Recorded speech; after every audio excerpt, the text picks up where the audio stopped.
นี้มันเบาเด้อเดี๋ยวเพิ่งขามเด้อเพิ่งขามเด้อเพิ่งขามเด้อในรถลายใช่ไหมรถลายใช่ไหมเนาะ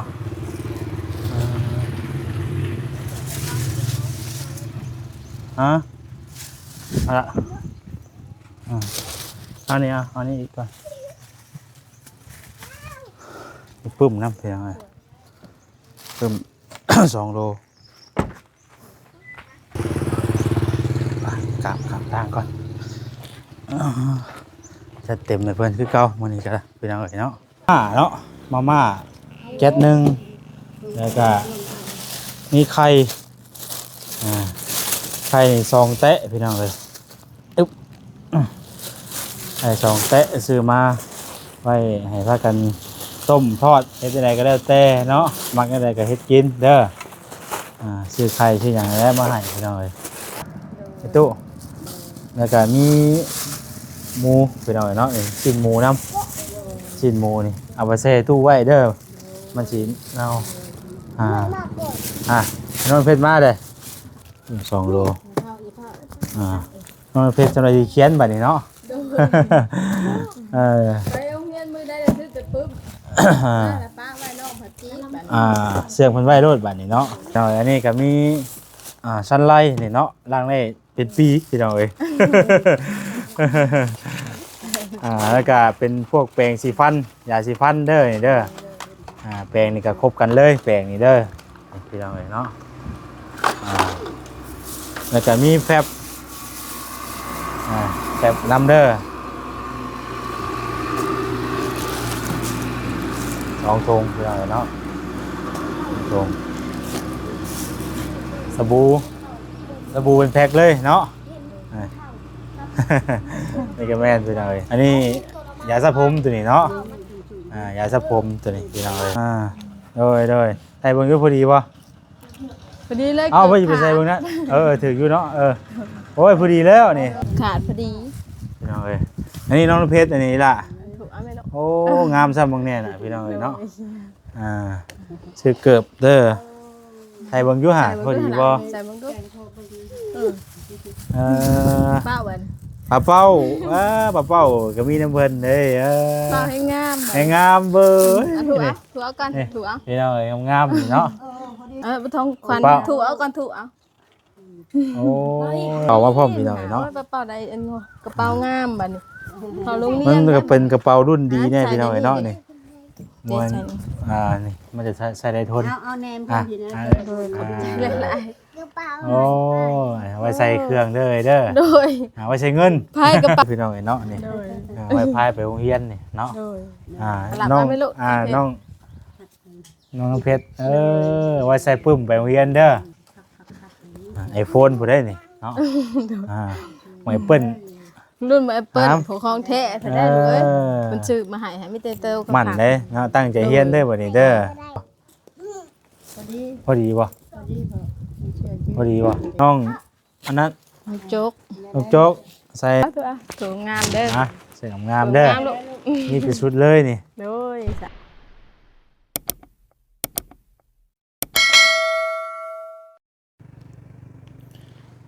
พี่น้องเอ้ยเนาะมื้อนี้ก็เดินทาง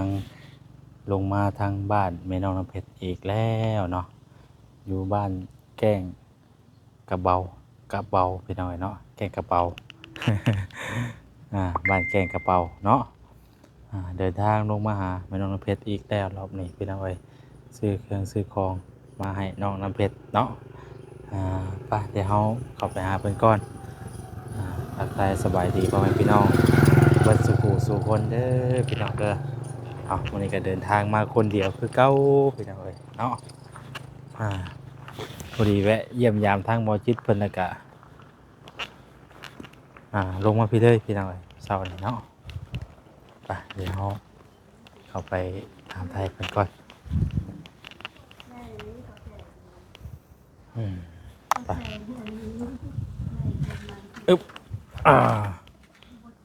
ฮะบ่ชื่อบ่โดย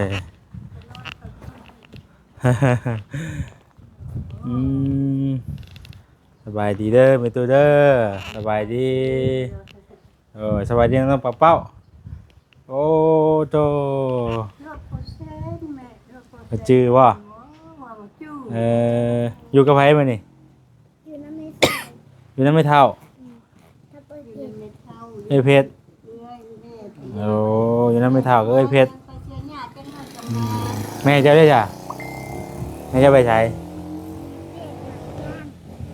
ฮะไปเฮ็ดเวียกรับจ้างอยู่ไสเวียกรับจ้างอยู่ไสรับจ้างปลูกมันไกลบ่ไกลบ่ไปไกลบ่เออไปไกลเนาะ ทางเมืองบ้านศรีวิไล อืมมันไปเศร้าคนบ่ไปตุ มาเลยแม่นางน้ำเพชรพอมาเลยนะอะไร ใช่เพิ่นอยู่ในเพิ่นบ่ เข้า เออกินข้าวกับหยังน่ะได้หยังได้กินไปตุ เรามาบอกว่านี่นะ เออ เย็นเราเขาก็ดูออกเลยลูก มาเดี๋ยวไปเชิญเข้าไปทางนั้นเลยพี่น้องเอ้ยไปเข้าไปทางผู้ ทางหลังบ้านเพิ่น โอ้ยคันคอเลยอ่ะอาการคันคอยังหยอกแยกพี่น้องเอ้ยเป็นหวัดอีกบ่นี่ก็ได้เป็นไข่ยามนี้เศร้าเนี่ยพี่น้องเอ้ยใช่ใช่เอ้ามาพี่เอ๋คือบ่เห็นแต่บัดนี้ ชื่อคนเนี้ยเขาชื่อลบแล้วหลานชื่อคนนอกเขาชื่อ เอ้าบ่เสร็จมาพี่ไปพุ่นเนาะเว้ยให้ไปนั่งอยู่ตั้งบ่ได้ไปนั่งอยู่ตั้งบ่ได้ไปอ่า ไปนั่งอยู่ได้ นั่งอยู่ตั้งมันก็ได้มันไปสิกินข้าวบ่กินแล้วบ่ข้าวน่ะกินแล้ว ไปแล้วไม่ กินแล้วไปซะพี่น้องเอ้ย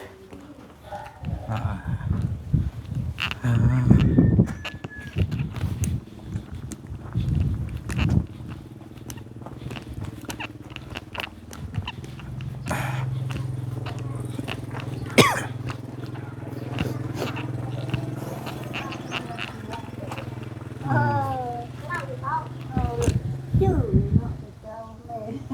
น้องเพชรชื่อว่า โอ้ดู สบายดีน้องสบายดีโดยตัว นั่งอยู่ น้องกับเป้าไปนั่งอยู่พุทธไปนั่งอยู่ใกล้เอื้อยไป มานั่งที่ลูกละ นั่งอยู่ใกล้เอื้อยไป ดื้อหลายเป็น เออ คนมามื้อนั้นก็น้อยได้หลายชุดนุ่ง บ่ได้หลายชุดบ่มื้อน่ะ ได้ได้สามชุด โอ้ได้3ชุดบ่ โอ้ย โอ้ นุ่งเย็น พอดีบ่น้องเพชรได้อีกชุด น้ำเพชรได้สองชุด ได้2ชุดบ่ โอ้ยแม่ มื้อนั้นได้กันไปหลายๆกูหมู่มื้อน่ะ ประมาณไม่ค่ะหลายๆกลุ่ม โอ้ เชื่อ เสื้อ เชื่อมันพอดีผู้เฒ่าหลาย อาจจะเป็นเสื้อของแม่เพิ่นนั่นแหละเนาะเป็นผู้เฒ่าหลายคน โดยเพิ่นตอนแรกว่าเพิ่นมาน่ะ เล็กน้อยเพิ่นก็มาแล้วอะ เพิ่ เพิ่ น นว่าเนี่ยได้เจ้าก ำลังขับพอด เพิ่นเป็นวันบ่ ไปวันนั้น บนมันเฮ็ดเป็นวันเพราะเอาเงินเพื่อนมากินก่อนเอาจังชาล้านห้า อ๋อแต่ก่อนพุ โดยแต่มันบ่แล้วมันเดือนนี่ละหัดจริงๆแล้วครับมัน ตี สิ เว้า เว้า เนี่ยเราตีเลยเนาะ คนสิเว้าแล้วมันแบบคนบ่ฮู้เคยเฮ็ดนะดังเบิ่ง เป็นไร แล้วบ่เลาะเบิ่งก่อนแล้วไปเว้าราคาซื่อๆบัดแล้วมันบ่เว้า เอาวันเฮาเอาเงินให้เพิ่นบ่ได้บ่เอาเงินให้เพิ่นน่ะ เอาเงินให้เพิ่นฮัด โดย โย เอาบ่มีเงินบัดนี้เนาะ คันสิเอาเงินให้เพิ่น อืม เฮาเพิ่นบ่มีกิน อืม พ่อเอ้ยอันใดก็อย่างนี้ ได้ ทั้งเฮือน ได้เฮ็ดเวียกให้เพิ่นบัดนี้ เลยบัดเราไปเฮ็ดเวียกให้เพิ่น อีกจักมื้อจังสิจุบ ประมาณมื้ออื่นแล้วว่ะ โอ้ มันยังเหลือหลายประมาณซ้ำห้าให้หน้า จะถ้าถามเพิ่นพุ่นละจักหน่อยเพิ่น มีว่า เมื่อคืนนี่เพิ่นว่ามื้ออื่นกันแล้วดอกไม้เอ้ยเพิ่น แล้วเบิ่งพอยังเหลือ ไปมื้อนี้เพราะว่ายังเหลือหลาย อืม เพราะมันซ้ำถึงนานเนาะ เบิ่ง มาสาดตรงหน้าผู้ โดยมันว่าอีกมื้ออื่นมื้อก็แล้ว อืมมื้อนี้วันอาทิตย์มื้อนี้เนาะ โดย เพชรบ่ได้ไปโรง เอา เรียน เจ้าไป เอามาให้เพิ่นโทรเอาแม่ย่านเพิ่นพาวนะลูก มาเป็นหยังแม่ตุ้ย เอา บ่ได้เฝ้าบันไดดอกมีแต่ก็มาเวียกมื้อนี้ก็บ่ได้อันดอก ย่าน พี่น้ พ่ อ อย พ่อพาไปเลี้ยง อ่าอืมไปกินข้าวกินน้ำก็อย่างในมื้อนี้ แกงเราใส่อัน เปิดแกงเรา แกงเราหน่อไม้ปนกันกับอันชิ้นหมู บ่แม่นเราหนูอ้อย น้องอ้อย กับชิ้นหมูยำหั่นน่ะเพาะ เออ เป็นผงก็ซ้ำมื้ออื่นก็หมด อืม ผงนั้น โอ้ย โอ้ยจะมันดี เนาะ ใจได้อพ่อเอ้ยสาธุบุญคุณนะพ่อเด้อจะมันเป็นภูมิใจพ่อผู้ค้าเนี่ยดีใจเด้อ อืม วิทย์นี้พ่อดีใจ วิทย์แต่บ่บาดนี่ โอ้ยอย่างสิส่ง ใหญ่ไปดูใหญ่ เพิ่นก็เป็นภูมิภูมิใจพ่อจะพ่อจูงมาเนาะพ่อเนาะเอาสาธุบุญคำ วิทย์แล้วบัดนี้เนาะ ท่านพ่อผู้จูงมาพวกผู้เป็นภูมิภูมิใจพ่อผู้ค้าแล้วหากินก็ยังบ่จะกุ้มพอมื้อนี้เอาอีกแล้วเด้ซบนึงอีกแล้วเด้ อืม รุดนักมันเสียนำมัน อื นี่ ม เสียนำนี่แหละเนาะใครได้ บ่ได้ ห้าง กลัว ได้ ยังจะกลัวอันนี้ไม่ ต ได้ อนนั้นพอดี6คนบาทเดียวเลย อ๋อ สำหรับอาทิตย์หนึงเกิน5มื้อ อันนี้นะเราไม่อยาก วัดครัวได้พอ ต้อง อ่า เอาผัวไปก่อนแล้วพัดเมียบัดอันเงินหลังนี้พัดเอาเมียไปก่อนแล้วเอาผัว แล้วพี่น้องมันเป็น เอาไปเป็นครอบครัว เนาะ สร้างเป็น เท่าไม่เท่า นั่นแหละนะ แม่เมียติด อืม อย่าเพิ่งเว้าโอ้คนเฒ่ากิน น้องโจ๊กได้ไปได้น้องโจ๊กอ่ะ หาลิ้น ไปเอาแล้วก็หากินหาเป็นมื้อแม่ให้แม่มีผู้ฝากไว้ อืม ไปหาแม่กิน กับมหาซ่อน ไปหานั่งนิ่ง อืมมันขี่รถจักรยังบ่ไปเป็นขี่รถจักรยังบ่ไปวะอัน ขี่ แม่น้องเพชรน่ะอันแม่เจ้าน่ะ ขี่รถจักร อ่า ได้แล้วก็ขี่รถถีบไป อ๋ออ่า ใช่กินที่แม่ ขี่รถจักรไป ไปปล่อยแม่ เป็นยังนี่ล่มบ่นี่ ขี่ลงมาแล้วเพิ่นนั่งบ่ดีแบบเพิ่นนั่งมันเหยียบเพิ่นบ่โดดผัดจับแล้วมันเพิ่นอยากกระโดดลง อืม เพิ่นปะซาขาน่ะ ล่ม แล้วเพิ่นจับใส่มือลากเพิ่นไปเลยแกน่ะผู้บอกมึงแม่มึงบอกว่าได้กูเบรกบ่ฮู้โศกะย่านจังได๋ก็ค่ะ มื้อนบ่ไปโรงเรียนน้องเพชรเรียนห้องบ่ได้แล้วเจ้า ป .4 กำ ป ลัง .4 บ่ พอสี่ก็คือนั่นละพ่อก็เชื่อมัน อ่านเป็นนะบ่ ตะกี้คือครูตะกี้บ่ครูเดี๋ยวนี้มันขัดเจ้าบ่สร้างบ่ได้สู้นั่นนั่นปานใดก็คือสู้ เอาใส่ว่าเรียนได้ ตะกี้จังเฮารถ เรียนโดดเนาได้เนาะ โดยตะกี้เราเขียนบนกระดานแล้วเนาะอ่านชุดแล้วเราให้ลูกศิษย์อ่านชี้แนะแนวตัวหยังไปนี่บ่ให้เป็นไวเสียเนี่ยอันนี้ เขีย นั่งอยู่นี่ล่ะ ไว้ นั่งอยู่นี่อย่าหยอกกันด่ะอย่าหยอกกันอย่าหยอกกัน โอ้ยเจ้าอย่าดื้อเพิ่น อย่าดื้อไว้ล่ะ ช่วงบ่าวบ่มาหาได้ดื้อน่ะบ่าวบ่มาเด้เออ ดื้อเอา เพิ่นบ่มาได้พอบ่มาใกล้ได้ดื้อนะ ให้สิดื้อเว้ย ว่าลา คน เลยค่ะ ขี้ดื้อ เนาะเอ้ยเนาะเอ้ยไปถือเครื่องช่วยบ่าวไปถือเครื่องช่วยบ่าวไปบ่าวเอาเครื่องมาให้มื้อนี้ นี่ยังพอ ไปทางใดก็อ่ะ บ่ได้ยินเพิ่นแล้วก็ว่า ไปน้องน้ำเพชรไปหิวเครื่องซอยบาวไปเอาเครื่องมาให้เพิ่นก่อนเพิ่นไปแล้วเลยจอดรถไว้โฮมพี่เราบ่ได้เอาขาบมาฝั่งนี้มันแหลดเลยเกิน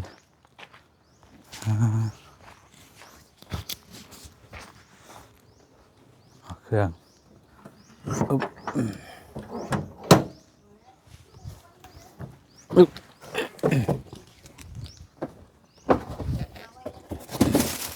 จะมีเสื้อผ้าแล้วนี่จะมีเครื่องหลายอย่างอยู่เนาะ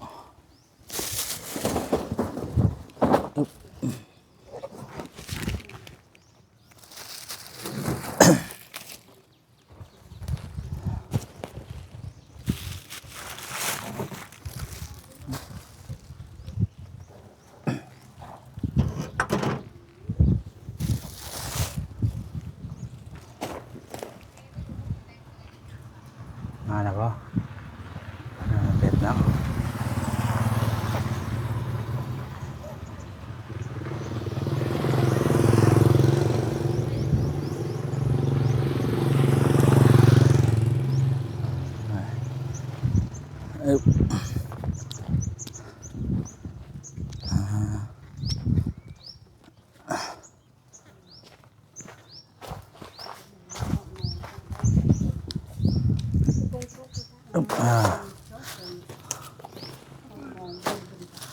ป้าน้องเพชรไปหิวเครื่องใช้ว่าไป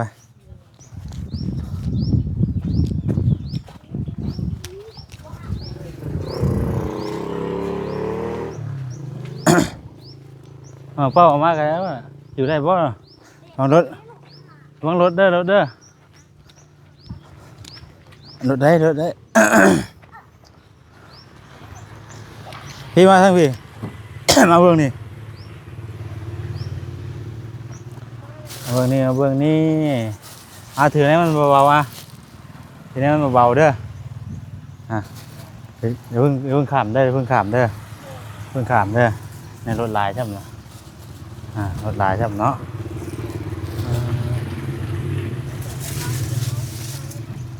เอาละไปแต่เดี๋ยวมันก่อนเอานี่อีกก่อนปึ้มน้ำเพียงเลยปึ้ม 2 โล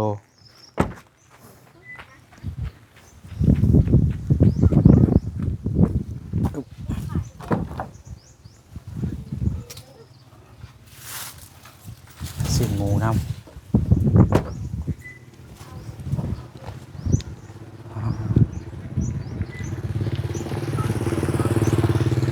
กลับทางก่อนจะเต็มเลยเพื่อนคือเก่ามื้อนี้ก็เป็นจังไดเนาะ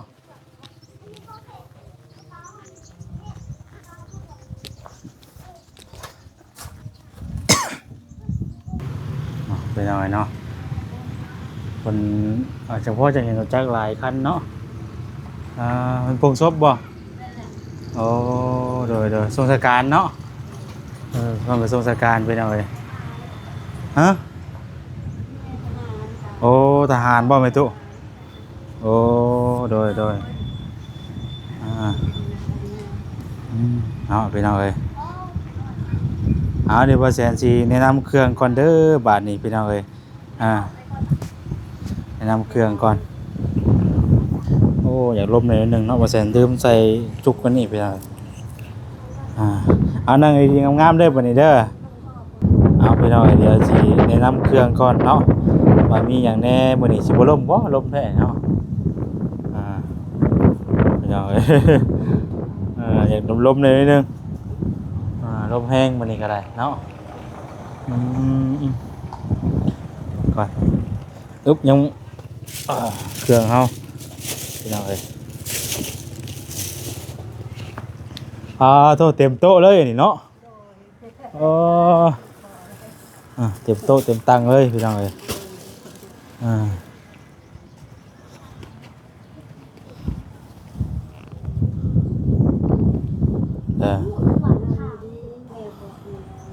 เด้อเอาพี่น้องเอ้ยมีมาม่าเนาะมาม่าแก๊สหนึ่งแล้วก็มีไข่2 แตะพี่น้องเลยไข่2 แตะซื้อมาไว้ให้พากันต้มทอดเฮ็ดอะไรก็ได้แต่เนาะมักอะไรก็เฮ็ดกินเด้อซื้อไข่ที่อย่างไรมาให้พี่น้องเลยอยู่ในกินนี่ตัวไอ้กินน้องกระเป๋าเนาะถ้ากระส่วนกินเด้ออันนี้เป็นซี่โครงกระดูกหมูเด้อไอ้ตู้แล้วก็มีหมูเป็นเอาเนาะชิ้นหมูน้ำชิ้นหมูนี่เอาไปใส่ตู้ไว้เด้อมันสิเน่าน้องเพชรมาเลยตัวมาใส่น่ะพี่น้องมาพอดีเลยเนาะ อ่า สามโทรไปมันตัวก็ว่ามันไกลแล้วบ่อยากมา ไกลดีบ่ โดยไกล อืม แล้วไปเลยไม่ได้ โดยเอาสบายดีไว้พี่น้องคนนี้โดย หาซีนหมูอันนี้เนาะเซตู้ไว้เด้อมันไม่ดีนะความเฮง ซื้อซีนหมู ชื่อนะ ซื้อซีนหมูกระดูกหมูเนาะมาฝากมาต้อนกะนมไปนะอันนี้ขนมอันนี้ขนมนี่นี่เนาะโอ้ตัวมีแต่ของมักบ่ทำกับเป้ามีของมักแท้นี่เนาะ ออกกันบ่ แล้วก็ปึ้มไปหน่อยเนาะปึ้มปึ้ม2 โลนี่ปึ้ม2 โลน้องเพชรจะได้เขียนบัดนี้เนาะ ไปโรงเรียนมื้อใดจะซื้อแต่ปึ๊บแล้วป้าไว้น้องผัดจีบัด เสียงเพิ่นไว้โลดบัดนี้เนาะ มีแต่มันเฒ่าและเสื่องบัดเวลาไปให้มันเฒ่าออกมาให้ พี่น้องนี่ไม่แค่นี้ไปทางหญ้าให้เพิ่นบ่ดีกว่าได้ โดยไม่ละไปทางหญ้า นี่พี่น้องอันนี้ก็มีซันไลท์นี่เนาะล้างได้เป็นปีพี่น้องเอ้ย แล้วก็เป็นพวกแปรงสีฟันยาสีฟันเด้อนี่เด้อแปรงนี่ก็ครบกันเลยแปรงนี่เด้อพี่น้องเอ้ยเนาะแล้วก็มีแฟบน้ำเด้อ2 ธงพี่น้องเอ้ยเนาะ2 ธง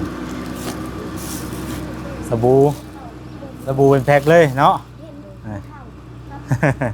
นี่ก็แม่นไปหน่อยสบู่สุเด้อเด้ออันนี้ยาสระผมตัวนี้เนาะ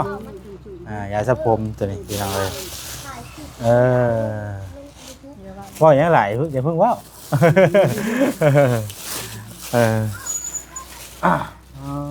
โอ้น้องโจกมาเลยเบิ่งฮะว้ายระวังได้เด้อหาขึ้นมันตอดได้ แม่เฮ็ดเวียกเพิ่นเลยไปแม่ไปหากับแม่พี่น้องเอ้ยเครื่องของ นางดีๆลูก ลายมื้อนี้เนาะแล้วก็มีกระเป๋าน้ำนี่ นางดีๆ กระเป๋าน้องกระเป๋าสิอันเขาเฮียนหลายบาทนี่เนาะ โดย น้องโจกมาพี่อยู่อ่ะมาพี่มันยืมาพี่ มาหาพ่อเป็นบ้าไว้ ตาไว้ก้อนกระปุกนะ เบิ่งกล้องกันมันจะเห็นเฉพาะนี่พี่น้องเอ้ยเนาะ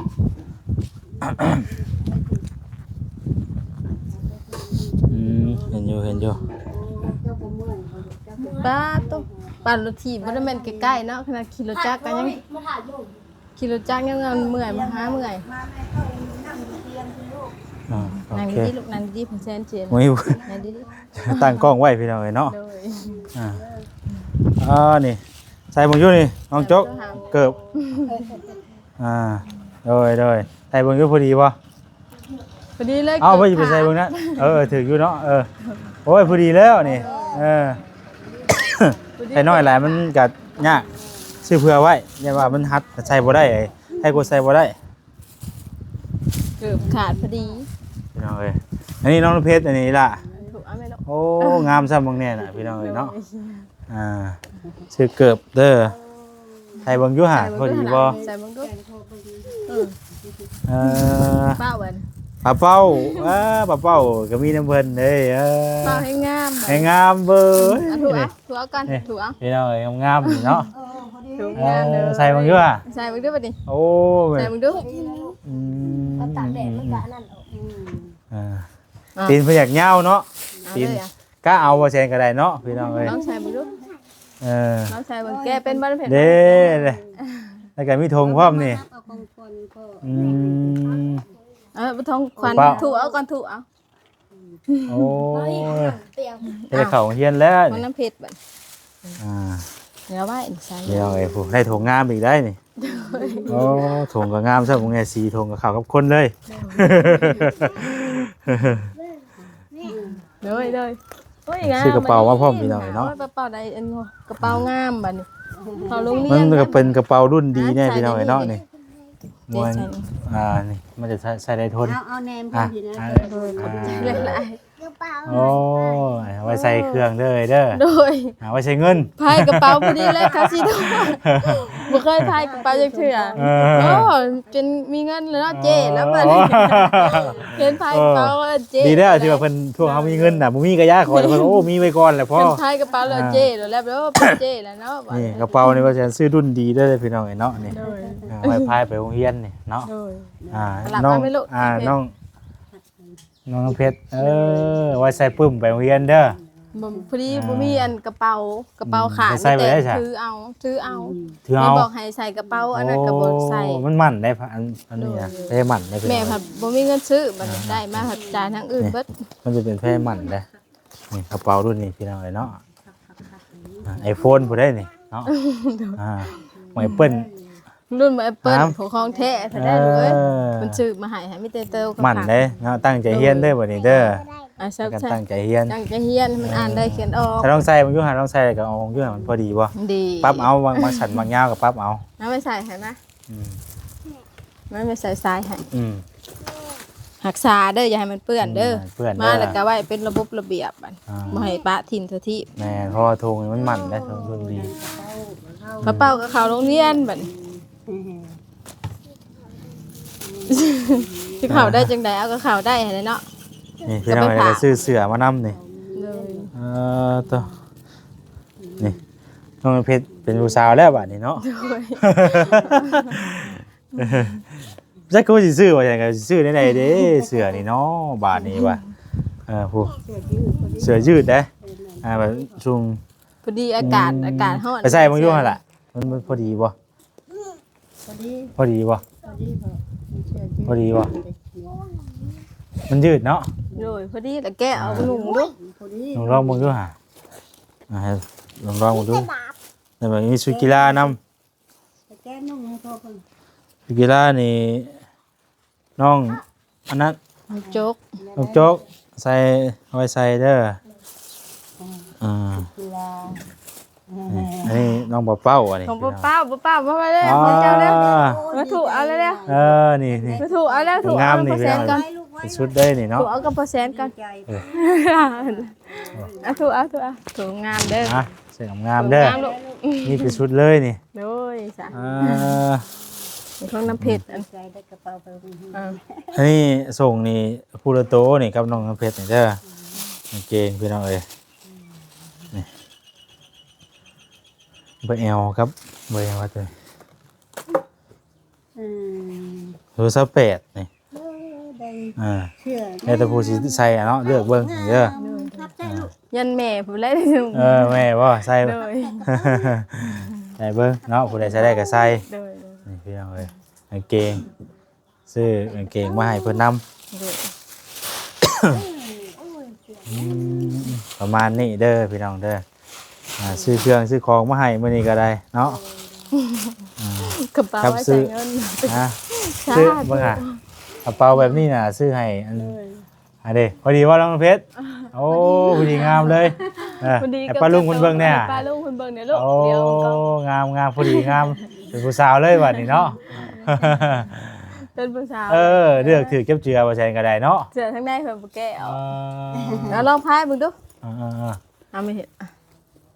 ลองพายเบิ่งให้ดี ส่งเพิ่นจักว่าเพิ่นใส่ได้อยู่บ่จักเอ้ยตัวนี้ โดย ตัว28นี่เบอร์นี่ใส่มือล่ะ ลองนุ่มดูล่ะ ได้ไหม พอดีอาจจะพอดีลองโจกนี่นะ คนละน่ะเลยเอา ลอง เนี่ย โจกนี่อาจจะพอดีอ ลอง ยู่ นุ่มดู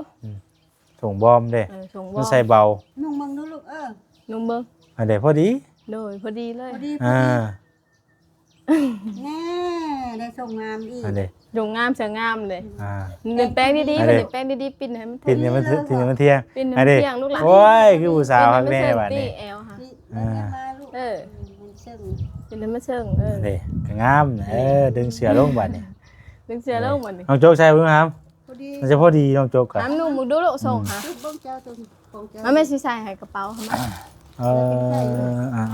อันนี้ซื้อให้ประตูต้นย่างกับใบหนึ่งพี่น้องนะ10กระเป๋านี่เนาะสีชมพูอ่อนกว่านี่สีบัวของเพิ่นนะ พี่ส่งพี่ลูก ซื้อพร้อมกันเลย ด้วย ใส่ส่งให้เสื้อนี่เลยนี่ ใส่ก็ ใส่ เสื้อ แล้วใหม่เลยนี่ใส่ใหม่เลย นุ่งเลิศเพื่อให้นุ่งเบิ่ง ได้แล้วบ่ล่ะ โอ้ยบ่แม่นบ่ไปชั้นบ่สิไปเทกไปชั้นเนาะ นุ่งเลยเข้าใจบ่ ได้ แม่ เว้ยเอามันเป็นผ้ายืดเด้อมันเป็นส่งมันว่าเฮาสิให้มันเที่ยงกับอันว่าอันนั้นเด้เนาะ เพิ่นไปเพียงใส่อัน มัน ช่วง ส่งบ่มันเป็นอันนี้อันนี้มันแห้งเบาได้เนาะเจ้าผู้พกชูงนึงฮีดขึ้นอีก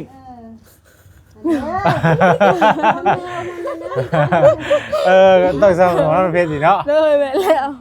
แม่จะนุ่งใหญ่กับเป็นยังครับ ใหญ่กว่าเรื่องดีๆเสือให้นุ่งเพิ่นให้นุ่งค่ะ เสือน่าจะได้อยู่เสือ โดยเสือน่ะสิได้ พอดีได้เสือ พอดีจนกันนี่เลย ก็ได้อยู่น่ะ โดยได้อยู่ ย่อๆเอาแล้ว เจ้าก็พับขึ้นเลยค่ะสุ เพราะมันเป็นนั่นอยู่น้องเพชรนี่พอดีเลยน้องเพชรนี่เนาะ พอดีดึงเขาเอ้ย พอดีเป๊ะเลยซื้อว่า2โตพี่น้องเอ้ยเนาะ พอดีกับเกิบเลยแม่ พอดีงามนะ งามแล้วบัดนี้คือผู้สาวแล้วบัดนี้ใหญ่เลยใหญ่เป็นสาว เป็น แล้วบัด สาวเลยได้นมพองเลย ปีหน้าก็สูงกว่าแม่แล้วปีหน้าก็ท่วมหัวแม่ แล้ แล้ว วเสืองามในตัวนี้ครับปลูกป้ายเพิ่นกับปูเว้ย ลูกหลานนี่ หน่อยเนาะ ไอ้จกกระเป๋านี่แอปเปิ้ลอีกเขาเจ้านั่นลูก สีคือกันเลยไม่ต้องลงกันอีก ลุงเลยแหละ เดี๋ยวพอดีเลยค่ะ ให้ คื เพิ่น อ ว่า เลยตั้งใจเฮียนบัดนี้กระบอกกระเป๋าเพิ่นก็ซื้อมาให้ปึ้มซ้อมก็ซื้อมาให้เลยป้าเป้าอีกป้าเป้าน่ะก็อ้อมหมู่ปะเลยเพิ่นดีใจนี่มานั่งบัดนี้แล้ว อ้าวบาด นั่งไปทัก เอามันเข้าไม่เอาเรียน เอาเขา เบิ่ง ปีห ก่อ น้าน พื้น โลบาด มาแล้ว เนาะซื้อไว้ ปีหน้าพุ่นแหละ บ้านนี่นวด อย่าแล้ว ทั้งแม่เพิ่นว่าอ้าว แม่บ่มีเวลาไปเผาเด้ กินฮอดกินถึงเด้อว่าซั่น โอ้ย อันทั้งหมดทั้งมวลนี่ก็เป็นเงินของทางแม่ที่ว่าเพิ่นมามื้อนั้นแหละเด้อ ฝากมาให้บ่แซนตอนแรกเพิ่นว่าสิฝากซื้ออยู่พุ่นน่ะฝากมาสินะวันนี้ทางแม่เพิ่นก็เลยฉันก็สิเอาสิฝากเงินมาให้บ่แซนซื้อไปให้เพิ่นเด้อเป็นกระโปรงกระเป๋านั่นนี่สินะอยู่ในกินนั่นแหละพี่น้องเอ้ยบ่แซนก็เลยจัดแจงมาซื้อมาให้มื้อนี้เนาะพี่น้องเอ้ยครบเบิดบาดนี้เนาะมีทั้งไข่มาม่าปลากระป๋องเนาะหลายอย่างหลายแนวปลากระป๋องบ่มีแต่มาม่ากับไข่ ครับอันข้าวต้มขนมนี่แหละนี่น้องหัวเป้ากินหลายเด้อน้องหัวเป้าเด้อกิมูกนั่นออกย่อยเด้ เห็นน่ะเที่ยวกินเบิดมื้อคันไปเฒ่าบ่ สิ เชื่ สิ อ ฟันสันดอกสันได้แฟบสบู่ให้เอาไว้ครบหมดเลยเนาะอันนี้แล้วกินอันนี้ไว้แช่ตู้ไว้เด้อนี่เด้อแช่ตู้ไว้จังนั้นมันสิ สิมีกินไปหน่อย ซื้อมืออยู่ CP ไปหน่อยเนาะเอาล่ะเอาไปใส่ตู้ไว้ก่อนแล้วก็ป้าไว้ก่อน เอาไปหน่อยเนาะเครื่องทั้งหมดทั้งมวลก็เป็นเงินของทางแม่อยู่เมืองอุบลไปหน่อยฝากมาให้ครับว่าแสนซื้อเครื่องซื้อของมาให้ในมื้อนี้ซื้อกระโปรงกระเป๋ามาให้เด้อใส่เอาไปนั่นน่ะบ่เงินน่ะ โดยขน้อยไปให้แล้ววิทย์แล้วเพิ่นว่าโอ้ดีใจหลายนะขน้อยบอกว่าขน้อยเพิ่นถามว่าเอามาแต่ใช้เงินให้เพราะว่าขน้อยบ่มีนะมีแต่ไปถอขี้ดอกนะแต่ละเดือนแล้วบัดนี้เพิ่นเห็นขน้อยเอาเงินไปจ่ายแบบสดๆนะว่าเอาซัพพอร์ตได้เงินมาแต่ใช้เพิ่นว่านะ โอ้แต่ก่อนมีแต่ไปทองดอกมันบ่ แล้วขน้อยอันนั้นเหมือนทางผู้ใหญ่เพิ่นมาซอยเรือว่ะซอยเรือขน้อยเลยขน้อยก็มาให้แม่นางเลยเพิ่นก็ดีใจนำเพิ่นว่าขอบใจหลายๆเด้อปลูกทดินอย่าลืมไปซอยเด้อเพิ่นว่าได้ น้องพ่อก็พอดีได้เกิดกันเนาะโอ้หักแลบอ่ะนี่ได้เกิด ถึ ให ก ม่ ใจแล้วค่ะบ่ปะเลยล่ะ เอามีแต่ขอบคุณทางแม่เพิ่นนั่นแหละเด้อเลยเด้อโดย นางลงลูกหลานมานางลงขอบ เป็น คุณ มาแล้วก็ยังมามื้อนั้นก็ไล่ของฝากของต้อนยังบ่ได้คักปานใดก็เลยให้เพิ่นซื้อมาให้อีกมื้อนี้ มานางลงก่อนเร็วๆอวยพรให้เพิ่นก่อนเดี๋ยวอย่าไปหมัดประสาท เราแต่งงาน นางลงดีๆมานางเป้าๆนางทุลูกทุมีใหญ่เบิ่ง แก่แล้วมัน ทุสาธุเด้อผู้ขาพร้อมโดยครอบครัวพร้อมลูกกับแม่เนาะ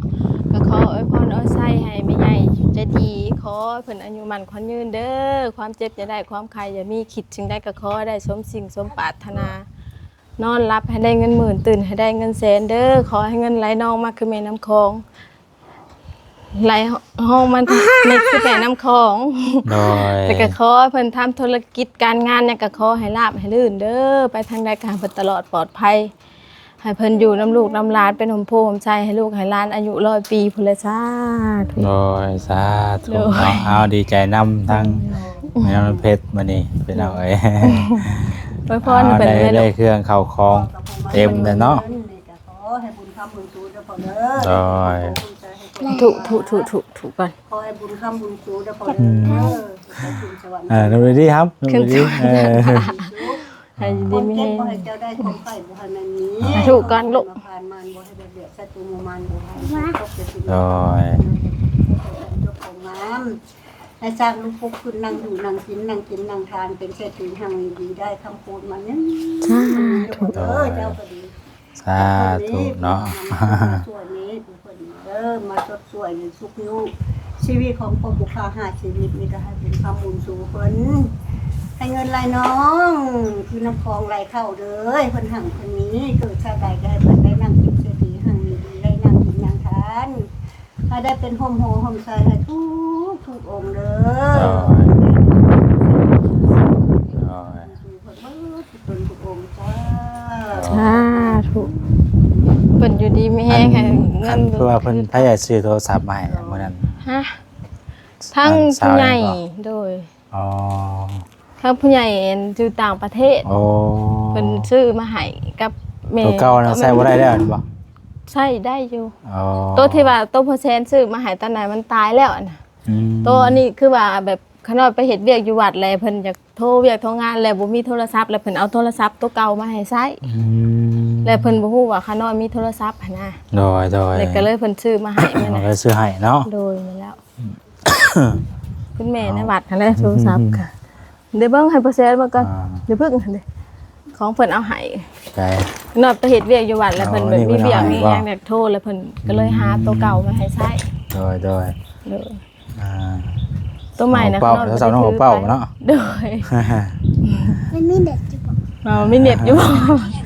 เด้ๆๆบ่เบิ่งลูกอันนั้นลูกนั่งลูก ไปใช่เดี๋ยวว่าแซนสิขอตัวกลับก่อนเด้อบัดนี้เด้อ ดีใจนำพี่น้องเอ้ยผู้ใดมื้อหน้ามื้อในมีโอกาสก็สิเข้ามาเยี่ยมมายามใหม่เด้อ โดย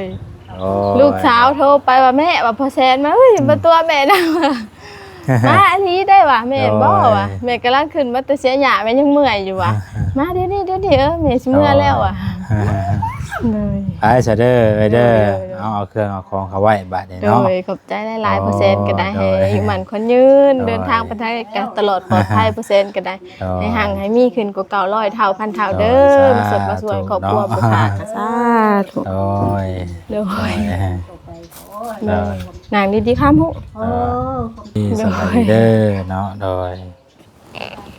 เป็นเอาเอ้ยโอเคเนาะบาดในทางบ่แซนก็จะขอกลับสะก้อนบาดนี้เนาะว่าเฮาก็ได้มอบเครื่องมอบของให้เพิ่นเป็นที่เรียบร้อยแล้วพี่น้องเอ้ยก็ขอบคุณทางแม่อยู่ทางเมืองอุบลเนาะที่คิดเห็นทางครอบครัวแม่น้องน้ำเพชรอยากซื้อเครื่องซื้อของให้เพิ่นบ่ได้ใช้ได้ซอยพี่น้องเอ้ยเนาะเป็นธงเป็นไทยในอยู่ในกินให้เพิ่นนั่นแหละพี่น้องเอ้ยก็อยู่ดีมีแฮงเด้อไม่ได้ความเจ็บไปได้ความไข่ยาสุมีเนาะขอให้อยู่ดีมีแฮงอายุมันคนยืนสุขกายสุขใจเดินทางไปใส่มาใส่ก็ขอให้ตลอดปลอดภัยเด้อแม่เด้อเนาะบุญที่ว่าทั้งไม่ได้สร้างนี่ก็ให้ไปฮอดไปเถิงเนาะสำหรับนี้เนาะสำหรับคลิปนี้ลาไปก่อนอยู่ดีมีแฮงผู้สุขสุขคนสบายดีพี่น้องเอ้ยเนาะ